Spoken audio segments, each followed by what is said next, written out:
अस्सलाम वालेकुम। बेटा आज हमने पढ़ना है चैप्टर नंबर 6 एक्सरसाइज 6.5 उसका क्वेश्चन नंबर 2 का दूसरा पार्ट पढ़ना है।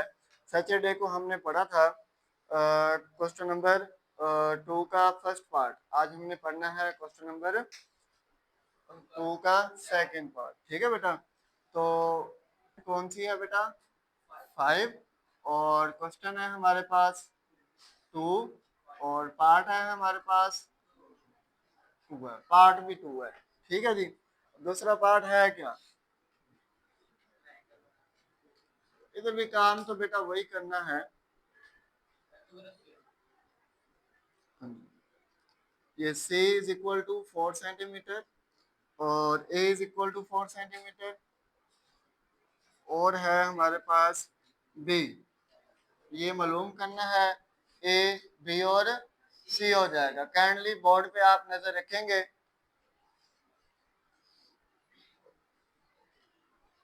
b c, नहीं तो मैं आपको अच्छी अच्छी अलकाबात से नवाजूंगा। ठीक है बेटा, तो देखें इसमें वही हमने काम करना है। पहले हमने क्या करनी है, तीसरी साइड फाइंड आउट करनी है बाय यूजिंग पाइथागोरस थ्योरम। ठीक है, यूजिंग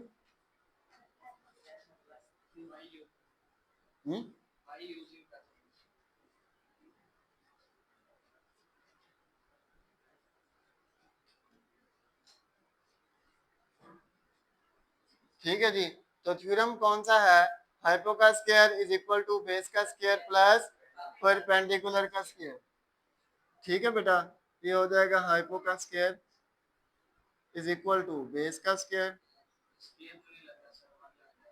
प्लस परपेंडिकुलर का स्क्वायर। बेटा आपको नजर आ रहा है? मैंने आपको बताया है ना, आपको पता चल गया बेटा? पहले भी आपने पाइथागोरस थ्योरम पढ़ा है ना, उसमें क्या होता है, सब पे स्क्वायर होता है। चलें, अच्छी बात है। देखें फिर अब इसमें हाइपो क्या है?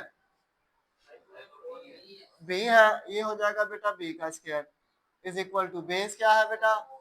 4 सेंटीमीटर का स्क्वायर प्लस परपेंडिकुलर क्या है बेटा? 4 सेंटीमीटर का स्क्वायर हो जाएगा। ठीक है बेटा, इधर तक क्लियर है? अब क्या करना है, स्क्वायर खोल लेने हैं, इनके स्क्वायर खोल लें। बी का स्क्वायर बेटा वैसे आ जाएगा इज इक्वल टू 4 का स्क्वायर 16 हो जाएगा, 16 सेंटीमीटर का स्क्वायर हो जाएगा। 4 का स्क्वायर तो खुल गया ना, सेंटीमीटर का स्क्वायर है। ठीक है, उसके बाद प्लस दोबारा 16 सेंटीमीटर का स्क्वायर। अब ये B square is equal to हो जाएगा 16 और 16 कितने होते हैं बेटा?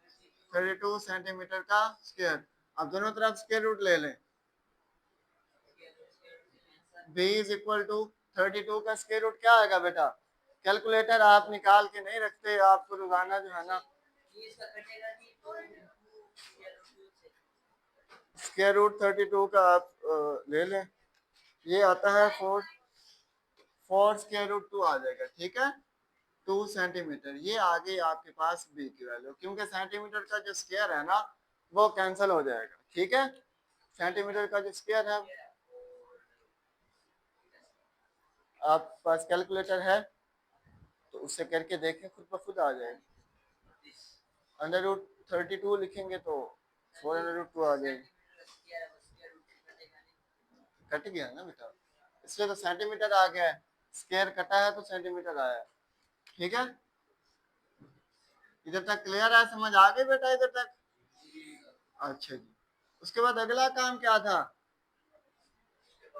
वो फार्मूला जो हमारे पास था वो हमने पहले लगाया था। कौन सा फार्मूला लगाया था? कौन सा फार्मूला लगाया था? साइन थीटा का लगाया था या कॉस थीटा का, वो वैलिड नहीं था। ठीक है, नहीं आ रहा था। फिर हमने क्या लगाया था? टैन थीटा का फार्मूला।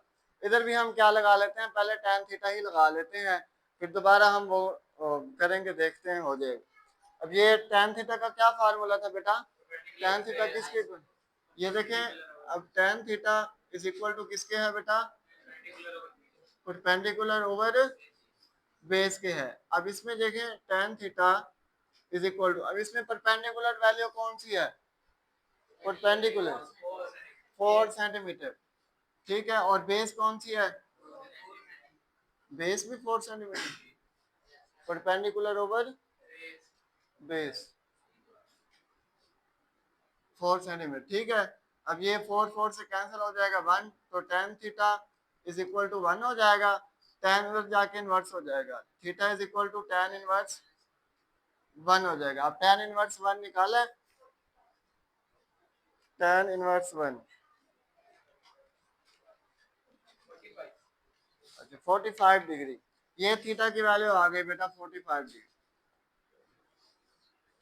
उसके बाद मैंने आपको कहा था कि आपने क्या करना है, नाम दे देने हैं अल्फा बीटा गामा, ठीक है। फार्मूला अप्लाई कर देना है, उसके बाद जो है ना तीसरा एंगल आपका आ जाएगा, ठीक है। बस इतना है, आगे कोई आंसर नहीं है, बस ठीक है। बच्चे कह रहे हैं कि जो है ना आंसर सिर्फ इतना है, एक साइड फाइंड आउट की हुई है और एक एंगल फाइंड आउट किया हुआ है, तो हम तीसरे एंगल पे जाते ही नहीं है, ठीक है।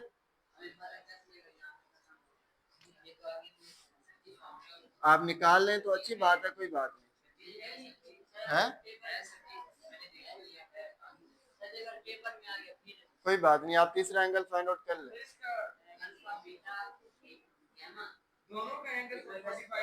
अच्छा देखें बेटा, अब जो तीसरा आपने इसमें मुझे एंगल नहीं बताया, एंगल इधर कौन सा था?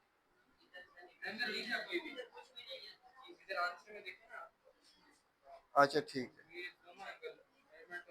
ठीक है बेटा। ये एंगल एक तो 90 का है पहले से, ठीक है। फार्मूला लगा लें, alpha beta gamma is equal to 180 degree है, तीसरा है लिखा है मुझे इन दोनों का,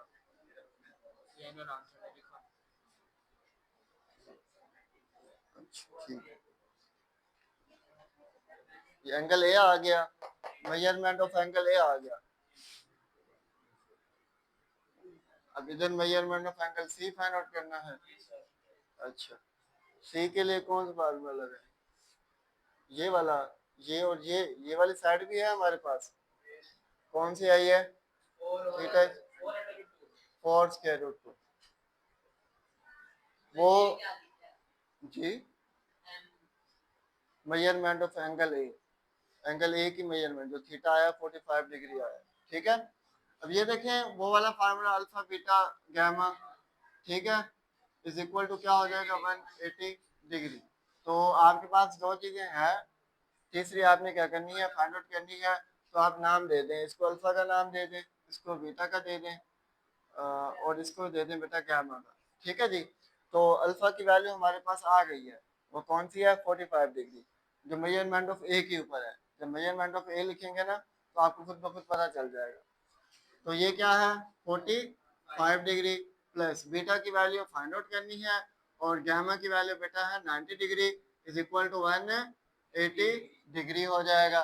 उसके बाद आपने क्या करना है, दोनों को ऐड करना है।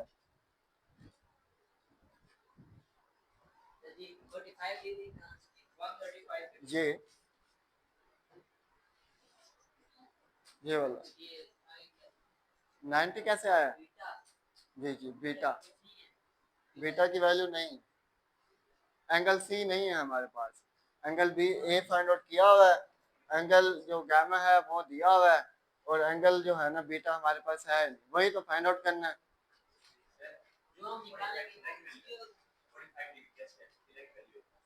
45 डिग्री कैसे आया? थीटा की वैल्यू है ना, थीटा एंगल होता है, मेजरमेंट ऑफ एंगल जो ए है उसकी वैल्यू आई है थीटा की। हाँ जी, पहला एंगल फाइंड आउट करते हैं ना हम, तो पहला एंगल ये है, उसके बाद दूसरा ये है, तीसरा ऑलरेडी हमारे पास भी 1 होता है। तो पहला एंगल कौन सा है? ए है ना, तो नाम तो थीटा का देते हैं उसको, हमेशा नाम थीटा का होता है। लेकिन इधर मैंने क्या दिया हुआ इसको, नाम, नाम तो आप कोई भी दे सकते हैं, अल्फा बीटा गामा दे दें या थीटा। थीटा में ये होता है कि तीनों एंगल को फिर थीटा नाम देना पड़ेगा। अब हमें कौन सा पता चलेगा, कैसे पता चलेगा कि एंगल जो ए है उसका कौन सा कितने डिग्री का है, एंगल सी है कितने डिग्री का, एंगल बी कितने डिग्री का है। इसलिए हम उनको नाम दे देते हैं अल्फा बीटा और गामा, कि अल्फा आपके पास 45 डिग्री का आ गया, गामा 90 डिग्री का आ गया। अब जो हम बीटा फाइंड आउट करेंगे वो भी 45 डिग्री का आ जाएगा, जाहिर सी बात है। ये देखें 45 और 90 को प्लस करें बेटा, G G degree is equal to 180 degree. 135 को बेटा जब आप उस तरफ ले जाएंगे तो हो जाएगा 180 डिग्री माइनस 130, तो बीटा इज इक्वल टू आ जाएगा बेटा 45 डिग्री। ये बीटा की वैल्यू आ गई, जो कि मेजरमेंट ऑफ क्या थी, सी थी। क्या थी जी बेटा, सब कुछ बनाना है, मैंने सब कुछ लिखा है तो समझे सब कुछ बनाना है, क्योंकि मैं वो चीज़ नहीं बनाता जो करनी ही नहीं होती, मैं वो चीज़ें बनाता हूँ जो करनी है आपने पेपर में। सवाल भी लिखेंगे जी, लेकिन जब आप बनाएंगे, आप देखिए जो तीसरा एंगल आया है बेटा, ये कौन सा आया है,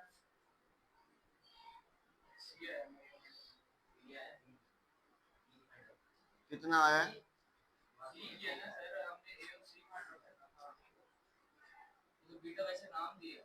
बेटा क्या आया है, अच्छा सी, क्या निकला है बेटा, ये आया, ये आपके पास बेटा एंगल एक साइड आ गई, दूसरा एंगल आ गया और तीसरा भी एंगल आ गया, ठीक है, तीन साइडें पहले की थी।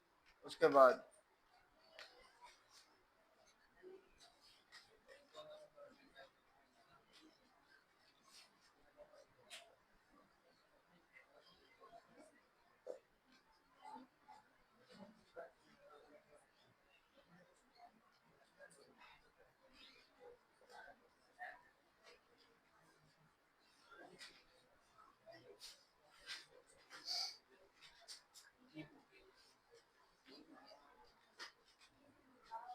देखें बेटा, अब आप आ जाए बुक का है, क्वेश्चन नंबर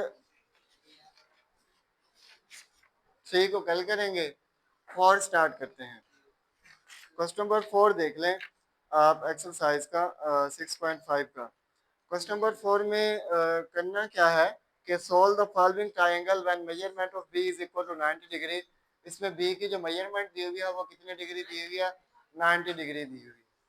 अच्छा ये देख लें, अब ये measurement of B 90 degree angle का आपको पता है कि 90 डिग्री एंगल होता ही तब है जब उस पे परपेंडिकुलर लाइन पे हो, ठीक है, ये परपेंडिकुलर लाइन लगी हुई है, ये इधर 90 डिग्री लगा देंगे, एंगल कौन सा होगा, ये बी हो, एंगल कौन सा होगा, ये आ गया 90 डिग्री, ये आ गया बी, ये ए कर लें और ये बेटा क्या कर लें आप, सी कर लें। और दूसरी बात उन्होंने कहा कि जी, उसके बाद मेजरमेंट ऑफ जो सी का है उन्होंने नहीं बेटा, उन्होंने खुद कहा है आपने नाम लेने जी।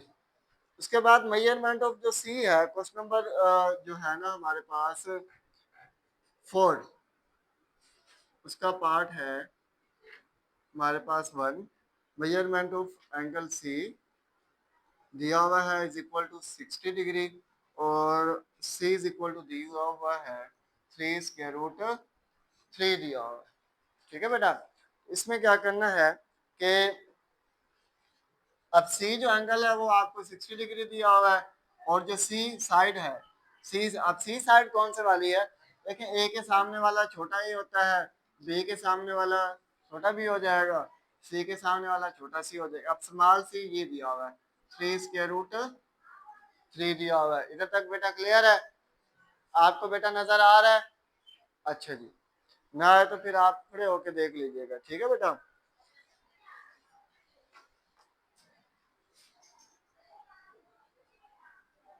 सेंटीमीटर।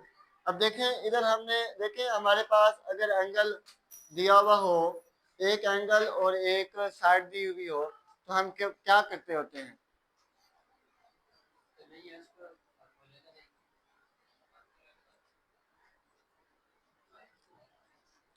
कौन सा, ये क्वेश्चन नंबर जो 1 था ये उसके हिसाब से है। क्वेश्चन नंबर 1 में क्या दिया था, बेसिकली एंगल तो मैंने कहा था 2 दिए होते हैं, लेकिन यूज हम एक करते हैं, वो कौन सा, तो ये, क्योंकि परपेंडिकुलर जो एंगल है वो हम ज्यादातर यूज नहीं करते क्योंकि वो पहले से दिया होता है। तो अब इसकी मदद से उन्होंने क्या कहा कि आप क्या करें, साइड्स मालूम करें। इसकी क्या मालूम करें? जब साइड्स मालूम करेंगे तो हमने देखना है कि सी के साथ ए बी हो, मतलब ये परपेंडिकुलर है, ये बेस है, ये हाइपो है। तो आपने कोई ऐसा फार्मूला चूज करना है जिसमें परपेंडिकुलर ओवर बेस हो या परपेंडिकुलर ओवर क्या हो, हाइपो। तो हमने क्या किया था, tan थीटा किया था। tan थीटा में क्या होता था, परपेंडिकुलर ओवर बेस होती थी। तो हम क्या करेंगे, वही फॉर्मूला लगाएंगे, sine tan theta, theta is equal to perpendicular over क्या होगा बेटा, बेस होगा। अब tan हो जाएगा, थीटा की वैल्यू बेटा 60 डिग्री है, और परपेंडिकुलर क्या दिया हुआ है, परपेंडिकुलर क्या दिया हुआ है, 3 स्क्वायर रूट 3 डिवाइडेड बाय क्या हो जाएगा बेटा, बेस क्या है बेटा, ए है। तो बेस की जगह हम क्या लिख देंगे, ए लिख देंगे। अब tan 60 डिग्री उधर दिया होगा टेबल पे, कितने डिग्री दिया होगा बेटा जी, tan 60 डिग्री स्क्वायर रूट 3 है। tan 60 बेटा है square root 3 is equal to हो जाएगा 3 स्क्वायर रूट 3 डिवाइडेड बाय हो जाएगा ए। अब हमें क्या चाहिए बेटा, ए चाहिए, तो हम क्या करा देंगे, क्रॉस मल्टीप्लिकेशन। इसको इससे मल्टीप्लाई करा देंगे, इसको इससे मल्टीप्लाई करा देंगे, ये हो जाएगी क्रॉस मल्टीप्लिकेशन। तो ए अंडर रूट 3 हो जाएगा, A multiply by square root 3 is equal to 3 square root 3। अब हमें ए की वैल्यू चाहिए, तो स्क्वायर रूट 3 को हम किस तरफ लेकर जाएंगे, दूसरी तरफ लेकर जाएंगे, ठीक है बेटा। अब स्क्वायर रूट 3 किससे डिवाइड करा दे, दोनों तरफ, ये डिवाइड हो गया। आप वैसे भी लेकर जा सकते हैं या डिवाइड करा दें, तभी आप लेकर, ये स्क्वायर रूट 3 स्क्वायर रूट 3 से कैंसिल हो जाएगा, तो ए की वैल्यू क्या आ जाएगी बेटा, 3 आ जाएगी जी बेटा। क्रॉस मल्टीप्लिकेशन किया, अच्छा ये डिवाइड किया दोनों तरफ, वो दो तरीके होते हैं इसके। आपने ए के साथ जो वैल्यू खत्म करनी है ना, उसको दोनों तरफ डिवाइड करा दो। या तो एक तरीका ये है, दूसरा तरीका ये है कि ए के साथ जो चीज इधर मल्टीप्लाई हो रही है उधर जाके डिवाइड हो जाएगी। दोनों तरीके ठीक है, ठीक है। तो ये देख लें, ए की वैल्यू आ गई। अब हमने मालूम करनी है कौन सी वैल्यू, तीसरी वैल्यू मालूम करनी है। अब इसके मालूम करने के दो तरीके हैं, या तो आप पाइथागोरस थ्योरम लगा लें, जब दो साइडें आपके पास होगी तो तीसरी साइड भी आ जाएगी, ठीक है। या तो वो एक और फार्मूला जो लगता है जिसमें बी भी शामिल हो और सी भी शामिल हो या ए भी शामिल हो, ठीक है, वो वाला फार्मूला भी लगा सकते हैं। पिछले सवालों में जो लगाया था वो लगा लें। कौन से लगाए थे पिछले सवालों में, पाइथागोरस थ्योरम लगाया था या दूसरा लगाया था? नहीं, क्वेश्चन नंबर 1 किया या चेक करता हूँ ना, देखता हूँ, देखें देखें क्वेश्चन नंबर 1 में कौन सा फार्मूला लगाया था। एक tan थीटा था, उसके बाद एक और फार्मूला था, या तो पाइथागोरस थ्योरम था या कोई और था। क्रॉस मल्टीप्लिकेशन के बाद बस एक वैल्यू आ गई, ये दूसरी देखें cos थीटा था, देखें मैंने कहा नहीं है दूसरा था। मुझे पता है आप पढ़ रहे हैं, आपको नहीं पता है। ये दोनों तरीकों से हो सकता है, आप पाइथागोरस थ्योरम लगा लें या वो लगाएं। पाइथागोरस थ्योरम लगा लें, वो आसान सा है, C square is equal to A square plus B का स्क्वायर है, या हाइपो का स्क्वायर, हाइपो का square is equal to base का स्क्वायर प्लस परपेंडिकुलर का स्क्वायर हो जाएगा, ठीक है। अब हाइपो क्या है इसमें, बी है, बी की वैल्यू आपके पास आई हुई है, नहीं आई हुई, फाइंड आउट करनी है। ये बी का स्क्वायर हो जाएगा इज इक्वल टू बेस क्या है, ए, ए हमारे पास वैल्यू आई हुई है, वो कौन सी है, 3 है, 3 का स्क्वायर हो जाएगा प्लस परपेंडिकुलर क्या है बेटा, 3 स्क्वायर रूट 3 है, तो ये आ जाएगा 3 स्क्वायर रूट 3 का स्क्वायर हो जाएगा। अब 3 का स्क्वायर जो होता है वो 9 होता है, ए इस 3 का स्क्वायर भी 9 हो जाएगा, ये स्क्वायर इससे कैंसिल हो जाएगा तो 3 हो जाएगा। अब ये हो जाएगा 9 प्लस 9, 3 का क्या होता है बेटा 27, 27 में प्लस 9 करें तो 36 आता है। ये आ गया आपके पास B square is equal to 36। हमने तो बी की वैल्यू मालूम करनी है, दोनों तरफ क्या ले लेंगे हम, स्क्वायर रूट ले लेंगे, ये स्क्वायर स्क्वायर रूट से कैंसिल हो जाएगा, तो बी की वैल्यू क्या आ जाएगी आपके पास, इज इक्वल टू 6 आ जाएगी, क्योंकि 6 का स्क्वायर क्या होता है 36 होता है, ठीक है बेटा, इधर तक क्लियर है। किसी बच्चे को समझ ना आई हो, इधर तक किसी बच्चे को समझ ना आई हो, आपने ये वाली गलतियां ढूंढनी है, बस सवाल में पूछे जो पूछना। जी बेटा, ओके बेटा, आज का लेक्चर इधर तक था। बाकी जो है ना हम कल से स्टार्ट करेंगे, क्वेश्चन नंबर 3 स्टार्ट करना है कल, एक्सरसाइज 6.5 का। अल्लाह हाफिज।